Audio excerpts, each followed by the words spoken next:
पहाड़ों पर लगातार आफत की बारिश हो रही है। कहीं बादल फट रहे हैं तो कहीं नदियां उफान पर हैं।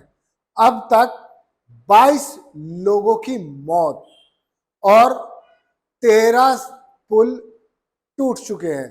दर्जनों पुल क्षतिग्रस्त हो चुके हैं। उसके अलावा पहाड़ी इलाकों में बने मकान, दुकान और होटल ये भी टूट चुके हैं।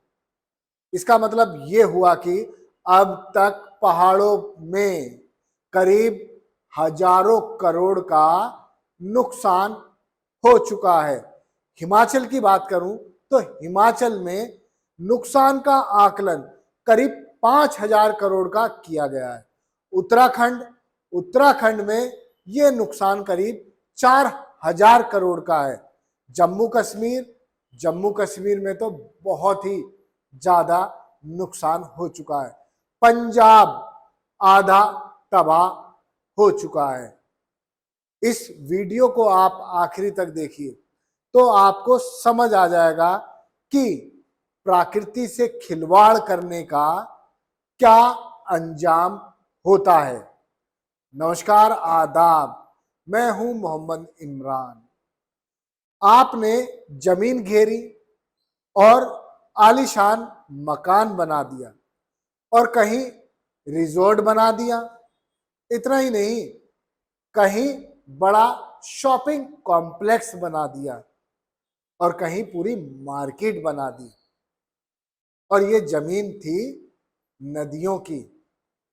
नदी डीएम, एसडीएम और लेखपाल से शिकायत तो कर नहीं सकती, इसलिए अब नदी खुद ही एक्शन में आ चुकी है। नदियों ने किसी से शिकायत करने की बजाय अपनी जमीन मनुष्यों से लेना शुरू कर दिया है। देहरादून, मसूरी, उत्तरकाशी, पौड़ी गढ़वाल, हिमाचल में कुल्लू, मनाली, मंडी, शिमला, जम्मू में और कश्मीर में अलग अलग जिलों में, पंजाब के भी आधे जिलों में पानी ने प्रलय ला दिया है।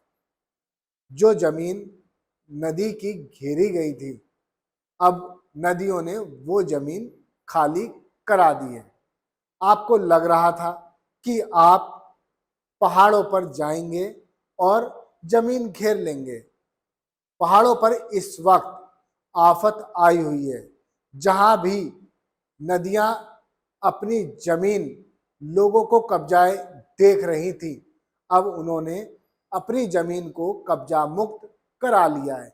भले ही प्रशासन ने आंखें बंद कर ली हो, मगर नदियों ने अपनी जमीन अब खुद खाली कराई है। डीएम, एसडीएम और लेखपाल की कोई जरूरत नहीं। प्रकृति का नियम है कि अपना वही जो उनका है वो वापस लेकर ही रहेगा। नदियां भी वही दिखा रही हैं। देहरादून में 5 से ज्यादा ऐसी नदियां हैं जो पूरी तरह सूख चुकी थी। यहाँ बड़े बड़े पत्थर थे और इसके किनारे लोगों ने आलीशान बंगले बना लिए थे, बड़े बड़े रिजॉर्ट बना लिए थे, जिसमें जाकर दिल्ली, नोएडा, ग्रेटर नोएडा, गाजियाबाद और आसपास के सभी इलाकों के लोग मौज मस्ती करते थे। मगर अब वो सब तहस नहस हो चुका है। दून घाटी में 13 से अधिक पुल टूट गए हैं, जबकि 10 से ज्यादा पुल क्षतिग्रस्त हो गए हैं। सूखी नदियां थी 10 से ज्यादा दून वैली में, जिनमें अब पानी लबालब भर चुका है। ऋषिकेश की चंद्रभागा और सौंग समेत कई ऐसी नदियां हैं जिनमें अब पानी ऊपर तक भर चुका है। पानी की आवाज सुनकर भय लगने लगा है। हरिद्वार और देहरादून हाईवे भी टूट चुका है। अब यदि आपको जाना है तो सावधान रहना होगा, क्योंकि पहले कोई भी व्यक्ति देहरादून जा रहा होता था तो वो हरिद्वार से देहरादून वाले इस हाईवे को ही हमेशा अपनी ड्राइविंग के लिए हो सहूलत समझता था। मगर जिस तरह से ये हाईवे टूटा है उससे एक बात तो जरूर है, कभी भी बड़ा हादसा हो सकता है। चलिए, ये बात तो हुई उत्तराखंड की, लेकिन हिमाचल भी नुकसान के मामले में कम नहीं है। हिमाचल में भी लगातार आफत की बारिश और बादल फटने की घटनाएं लोगों की जान ही नहीं ले रही, बल्कि हजारों करोड़ का नुकसान कर रही हैं। बीते दिन यानी मंगलवार को शिमला में रिकॉर्ड बारिश दर्ज की गई। यदि मौसम विभाग की माने तो 2008 के बाद एक दिन में इतनी बारिश हुई है, वो भी केवल शिमला में। उसके अलावा कुल्लू मनाली, मंडी और आसपास के जिलों में भी तबाही का मंजर देखा जा सकता है। चंडीगढ़ टू मनाली हाईवे भी पूरी तरह टूट चुका है। जगह जगह से काफी गहरे गड्ढे हो गए और कहीं कहीं तो नीचे की मिट्टी खिसक चुकी है। शिमला में जो जाना चाहते हैं वो तुरंत ही प्लान कैंसिल कर दें, क्योंकि बारिश अभी भी लगातार हो रही है।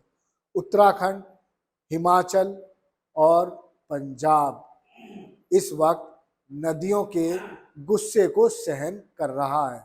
पंजाब के करीब 22 जिले ऐसे हैं जहां पानी घुस चुका है, फसल बर्बाद कर चुका है। इतना ही नहीं, अब जो नई खबर आई है वो ये कहती है कि जो खेत थे, खेतों में कई कई फुट मिट्टी जम चुकी है। ये मिट्टी वो है जो नदी अपने साथ बहाकर लाई थी। अब यहाँ खेती करना भी बेहद मुश्किल हो जाएगा। इसीलिए मैं कहता हूँ, प्रकृति के साथ खिलवाड़ नहीं और नदियों की जमीन पर कब्जा नहीं। डीएम, एसडीएम, लेखपाल और जो भी संबंधित अधिकारी हैं वो अपनी आंखें खोलें और नदियों की, जंगलों की जमीन पर कब्जा होने से बचाएं, ताकि इस तरह के प्रलय से बचा जा सके। धन्यवाद। देखते रहिए जय हिंद जनाब। चैनल को लाइक और सब्सक्राइब करना ना भूलें। जय हिंद।